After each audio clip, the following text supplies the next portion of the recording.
تو یہاں دوسری بات یہ ہے جو آج ہم جس پر بات کرنا چاہتے ہیں وہ یہ ہے کہ اکثر ہمارے لوگ اس بات میں پریشان ہیں کہ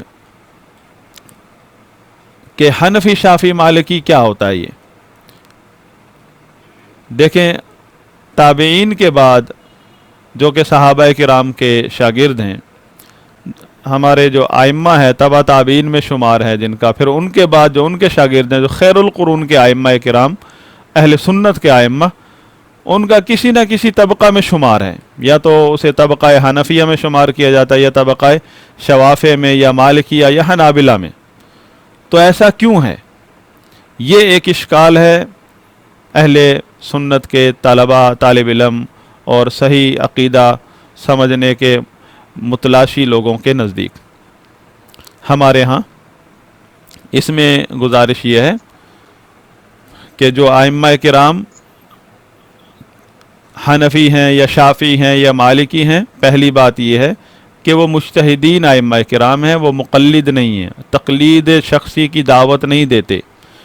تقلید شخصی کی دعوت دینا یہ سلف کے نزدیک، سلف صالحین کے منہج سے نہیں ہے، بلکہ یہ عین ایک بدعت ہے جو کہ بعد کے لوگوں نے اسے ایک دینی رنگ دے دیا ہے. تقلید شخصی کہ ایک امام کے نام پر یا ایک مذہب کے نام پر ایک مدون کر کے اس کی طرف دعوت دینا. دعوت جو دی جائے گی وہ تو صرف ہے قرآن و حدیث اور صحابہ کا فہم اور سلف صالحین کا فہم. باقی جو کسی عالم کا حنفی شافعی مالکی حنبلی ہونا، اس کا مطلب یہ ہے کہ وہ مجتہد ہے. ایک عالم حنفی ہو سکتا ہے کیونکہ وہ مجتہد ہے. مجتہد ہونے کا مطلب یہ ہے کہ وہ محقق ہے، وہ کسی کی تقلید نہیں کرتا اور نہ اس پر تقلید کرنا جائز ہے، اور درجہ اجتہاد تک پہنچا ہوا ہے، اس کا علمی مقام اتنا اونچا ہے. لیکن وہ امام ابو حنیفہ رحمۃ اللہ علیہ یا امام شافعی رحمۃ اللہ علیہ کے اصول تحقیق پر وہ متفق ہے، وہ ہے محقق. امام ابو حنیفہ رحمۃ اللہ علیہ کا یا شافعی کا، مالک کا، احمد بن حنبل کا، ان میں سے کسی کا بھی مقلد نہیں ہے، لیکن اس کا طرز تحقیق جو ہے وہ ان ائمہ کرام میں سے کسی ایک سے موافقت رکھتا ہے. تو اس لیے اسے طبقہ حنفیہ یا شافعیہ یا حنابلہ میں شمار کیا جاتا ہے. اور یہ فیلڈ ہے فقہ کا، اس کا عقیدہ اور مسلک سے کوئی تعلق نہیں ہے. ایک بدعتی بھی حنفی ہو سکتا ہے اور ایک سلفی بھی حنفی شافعی مالکی ہو سکتا ہے، لیکن کون ہوگا؟ عوام الناس، طلبہ علم نہیں. یہ قطعاً کسی عام آدمی یا طالب علم کے لیے جائز نہیں ہے کہ وہ اپنے آپ کو حنفی شافعی مالکی کی تقسیم میں مبتلا کرے، بلکہ یہ تو ایک مقام ہے علم کا. جب بھی کوئی عالم درجہ اجتہاد تک پہنچتا ہے اور خود مختار، خود کفیل ہو جاتا ہے اس میں تحقیق میں، تو پھر اس کا طبقہ دیکھا جاتا ہے وہ کس امام کے اصول سے موافقت رکھتا ہے، تو اس بنا پر اسے اس طبقے میں شمار کیا جاتا ہے.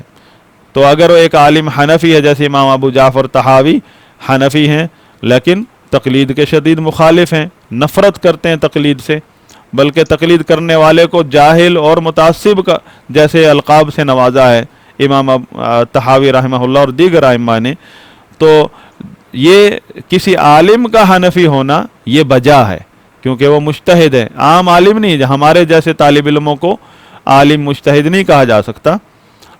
ائمہ کرام، ائمہ جو گزرے ہیں یا آج کے دور میں بھی ہو سکتے ہیں، حنفی مجتہد بھی ہو سکتا ہے، شافعی عالم مجتہد ہو سکتا ہے، لیکن مجتہد یعنی حنفی شافعی ہونا کسی عالم کا یہ اس وقت ہے جب وہ مجتہد ہو، محقق عالم ہو، مجتہد ہو. اگر وہ مجتہد درجہ اجتہاد تک نہیں پہنچا ہے لیکن ہے عالم، تو وہ اس کے لیے قطعاً یہ جائز نہیں ہے کہ وہ اپنے لیے ایک مسلک حنفی شافعی مالکی حنبلی میں سے کسی ایک مسلک کی پابندی لگا لے. اور جو عالم حنفی شافعی مالکی ہے وہ اپنے لیے پابندی نہیں لگاتا ہے، وہ تو کتاب و سنت سے ڈائریکٹ ہر مسئلے کا جواب دیتا ہے اسے کوئی پرواہ نہیں ہوتی کہ اس مسئلے میں وہ امام ابو حنیفہ رحمۃ اللہ علیہ کی موافقت کر رہا ہے یا مخالفت کر رہا ہے. اسے حنفی صرف اس لیے کہا جاتا ہے کہ اس کے اصول تحقیق عین امام ابو حنیفہ رحمۃ اللہ علیہ سے ملتے جلتے ہیں. اس میں وہ مخالفت نہیں کرتا اصول تحقیق میں، لیکن تحقیق وہ کتاب و سنت سے کرتا ہے. کتاب و سنت سے مسئلے کو لے کر دلائل کی بنا پر بیان کرتا ہے. اور اصول اگرچہ امام ابو حنیفہ رحمۃ اللہ علیہ والے ہیں، انہی اصولوں پر چلتے ہوئے جب وہ تحقیق کرتا ہے دلائل کی بنا پر، کئی بار وہ امام ابو حنیفہ کی مخالفت کر بیٹھتا ہے. اسی بات کا گلہ امام ابو جعفر طحاوی سے ایک دوسرے حنفی عالم نے کیا کہ آپ حنفی نہیں ہیں، آپ مخالفت کر رہے ہیں امام ابو حنیفہ رحمۃ اللہ علیہ کی. تو انہوں نے اس موقع پر فرمایا تھا کیا تم مجھے مقلد سمجھتے ہو؟ مقلد یا تو متعصب ہوتا ہے یا غبی ہوتا ہے، بے وقوف ہوتا ہے. ایسا جملہ بولا جو کہ پورے مصر میں مشہور ہو گیا.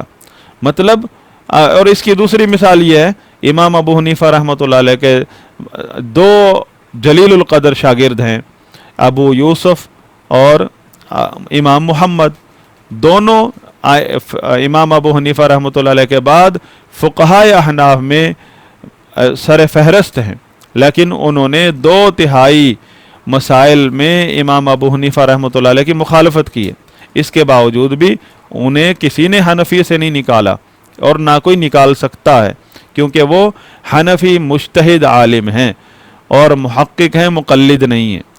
باقی رہا اس درجہ اجتہاد سے نیچے نیچے والے جو علماء ہوتے وہ بھی علماء ہیں، لیکن وہ کیا کریں؟ ان کا کام کیا ہے؟ ان جو درجہ اجتہاد تک نہیں پہنچے، جو اپنے آپ کو ابھی تک حنفی، شافعی، مالکی ان میں سے کسی ایک نسبت ان تک ان کے لیے لگانا جائز نہیں ہے، کیونکہ وہ درجہ اجتہاد تک نہیں پہنچے. ان کا کام کیا ہوتا ہے؟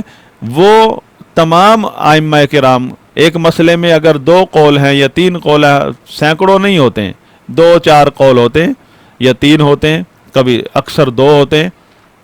تو اس میں وہ کیا کریں گے؟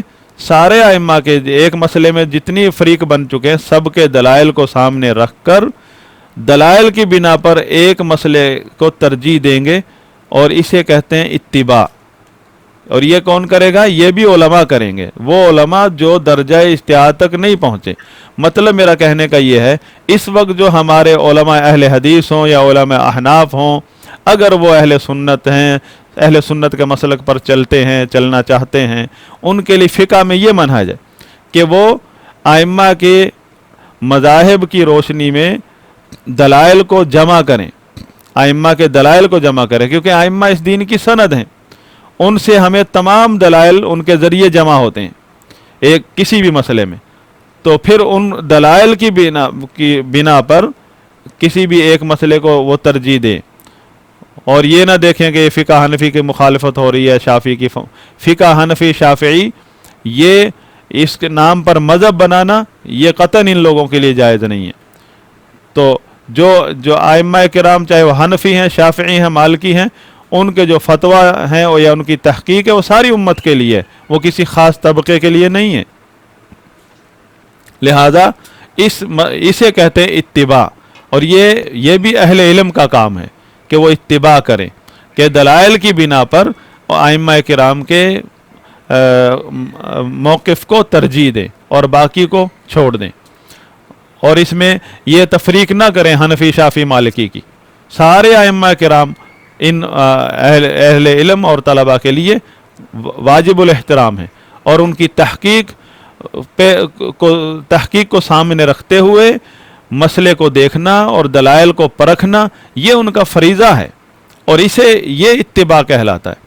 اور جو اس درجے سے بھی نیچے ہیں لوگ، بالکل عام لوگ جو کچھ نہیں سمجھتے، ان کے لیے کہ وہ علماء سے، اس قسم کے علماء سے جو تعصب نہیں کرتے، تقلید نہیں کرتے، مذہب کے نام پر تقسیم نہیں کرتے، اس قسم کے علماء سے فتویٰ پوچھیں اور عمل کریں.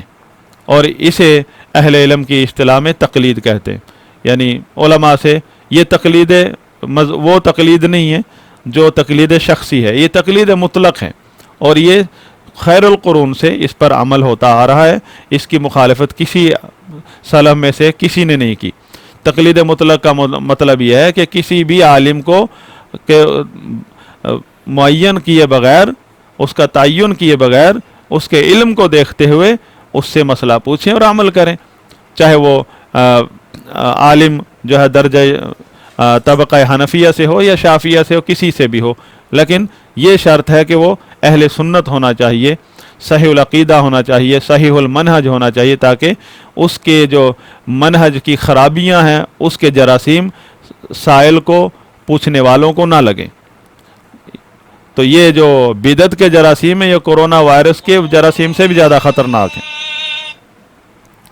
تو یہ تھا، مختصر تھا اس میں ایک سلفی کنسپٹ کہ اس میں کیوں الجھ رہے ہیں ہم، اس میں ہر آدمی کو کلیئر ہونا چاہیے یہ مسئلہ۔ اس مسئلے پر میں نے آپ کو گزارش کی مشرف بھائی کو کہ اس پر میری وہ 3 کلاسز تھیں، اجتہاد، تقلید، اتباع پر، کہ اس میں جو ہمارے مشائخ کیا موقف رکھتے ہیں اس کا میں نے خلاصہ پیش کیا تھا، پلے لسٹ میں موجود ہے، اجتہاد، تقلید۔ تو لہذا جو رہا یہ کہ جو لوگ حنفی، شافعی، مالکی، حنبلی کے نام پر یا چاہے اہل حدیث فقہ کے نام پر ایک الگ ایک مذہب بنا لیں، یہ قطعاً جائز نہیں ہے، یہ تعصب ہے، یہ جمود ہے، یہ گروہ بندی ہے۔ ہمارا مسلک اسلام ہے اور اسی کو سنت کہا گیا ہے، اور جو لوگ اسلام کو اپنا مسلک بناتے ہیں وہ اہل سنت ہیں، کیونکہ اسلام ہی سنت ہے، سنت ہی عین اسلام ہے۔ اور اپنے علماء کے فتاوی جات اور فقہ کے نام پر ایک گروہ بنا لینا، ایک فرقہ یا ایک مسلک کا درجہ دے دینا فقہ کو، جیسے احناف نے دیا، اور ہمارے ہاں کچھ اہل حدیث بھی اسی طرز پر اپنے فقہی مسائل کو فقہ کا درجہ دے رہے ہیں، تو یہ قطعاً جائز نہیں ہے، قطعاً یہ صحیح منہج نہیں ہے۔ صحیح منہج یہی ہے کہ اہل علم جو ہیں، جو اس فقہ کے اندر قابل احترام ہیں، جو اس درجہ اجتہاد تک پہنچے ہیں یا درجہ اجتہاد سے نیچے ہیں، ان علماء سے رجوع کر کے عمل کیا جائے، اور کوئی تفریق نہ کی جائے کہ فلاں عالم کا موقف کیا ہے، فلاں عالم کس طبقے سے تعلق رکھتا ہے، یہ دیکھا جائے کہ وہ صحیح المنہج، صحیح العقیدہ، اہل سنت ہے یا نہیں، کیونکہ اہل بدعت سے دور رہنا یہ کرونا وائرس سے کے پرہیز سے بھی زیادہ واجب ہے، اس کا پرہیز۔ اللہ سے دعا ہے کہ اللہ تعالی ہمارے منہج کو عین علم کے مطابق کر دے، ہمارے علم میں اضافہ فرمائے۔ سبحانک اللہم و بحمدک، اشہد ان لا الہ الا انت۔